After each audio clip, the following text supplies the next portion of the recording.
My dad has adult ADHD, and he's shared with me sometimes, like, I feel like my mind's going in 100 places in a minute, and he can even do this. Like, he can just really actually bring himself to a present moment for a cycle of a breath, Mm. and have a moment of awe. And it's really sweet to watch him, because he'll, like, get all excited, and he'll, like, take that breath in and, like, have that long breath out, and just really, I'll see it, like, energy release from his body. So Yeah. I'm wondering, can you guide us for like a 15, 30 seconds?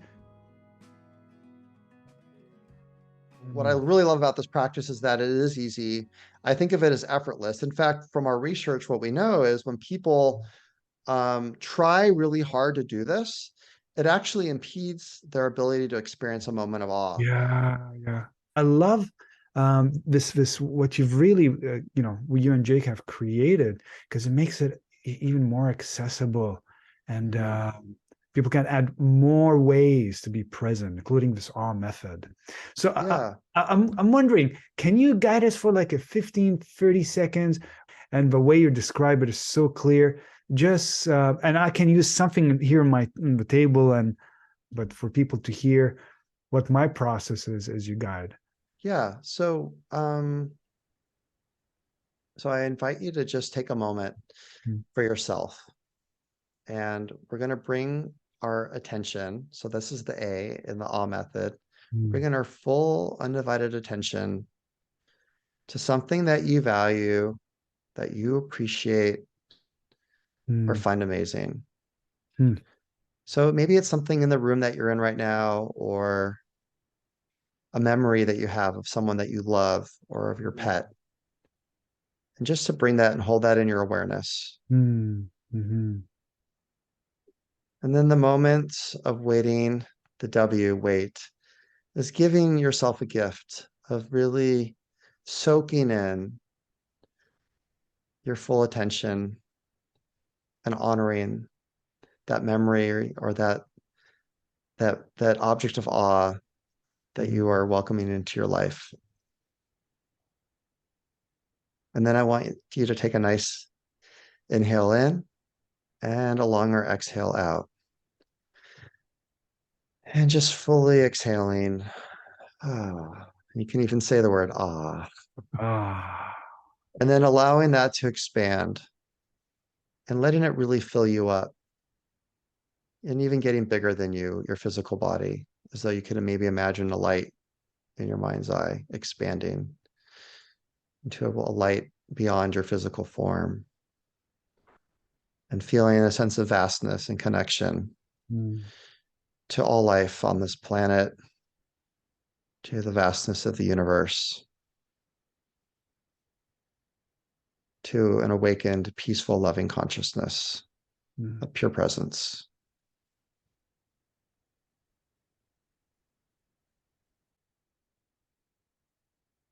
And then gently open your eyes and just noticing how you feel. How was that for you, Kasim?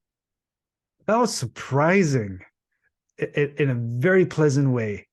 And I'll tell you what I chose, which is a little tissue box, just a tissue box. I looked here, whatever is a tissue box. Um, when you guided just to connect, be present, pay attention right here, and feeling the weight the way you got it, kind of reflecting about what this means for me. And actually, it brought moments of joy in my life where tears of joy have come down on my face, tears of sadness. And from there, I actually started thinking about others on the world. I'm thinking there's like millions of people right now using a tissue for tears of Mm, joy and sadness. Um, and it's like connecting when you describe the vastness, I really felt like, oh, this kind of brothers and sisters out there on this mhm. planet. So connection. So really felt the spaciousness. Um, I could feel I'm breathing deeper. Uh, Yeah. and I couldn't help. I don't know if it showed in the camera, but I was smiling on the inside. It was just like Mm, felt this warmth throughout the body, and an easefulness just in my kind of my head, my face. Um, And it was so quick, boom, and just expanded. Yeah. So did you feel like you went to that state of a little bit of timelessness, of pure presence, of calm, of like a deep peace? Yes, Hmm. yes. Yeah. And what you're describing is just kind of outside of the narrative mind. I know we didn't speak about it this way, but you know, the mind, like, Right. I got to do this, I got to do this, the default network in the brain, right? Which is, I got Right. to do this, why didn't I do this? I should have done this, blah, blah, blah, like all the constant busyness, mind just that suspended in the background wasn't here. Not even what question I want to ask you, like none of that. Right? Right. Like I was just like, oh, the rest of humanity and tissue and Uh, mm, well, this is what's so beautiful about this practice, right? So we can be, you know, I teach this to doctors dealing with burnout.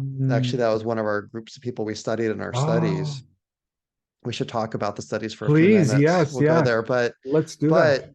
but this is such a powerful practice. If you think about the practice of medicine, or if you're a psychotherapist, you can really profoundly shift your state of consciousness, your nervous system, to Mm, a state of deep, powerful relaxation in a matter of 15 to 30 seconds. mm, And then so that you can do this, let's say in between a patient visit, as most doctors, we get 15, 30 minutes per patient visit. So it's something I can do. I can walk out of the room. I can have a moment of awe before I walk into the next room, and I just really clear ah, myself out.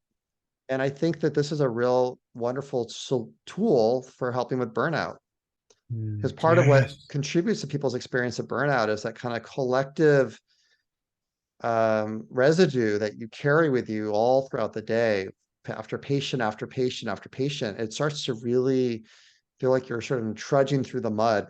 Mm, But what happens when you do this practice is you clear out, the metaphorical mud, so to speak, and you just come out with a clean slate, and you're like, okay, I'm mm, ready for the next patient. In fact, what even better is to have a moment of awe with your patient. And often I start a lot of my patient visits with a share with me a moment of your awe, so that you've had since I last saw you. mm. Oh, beautiful. Yeah.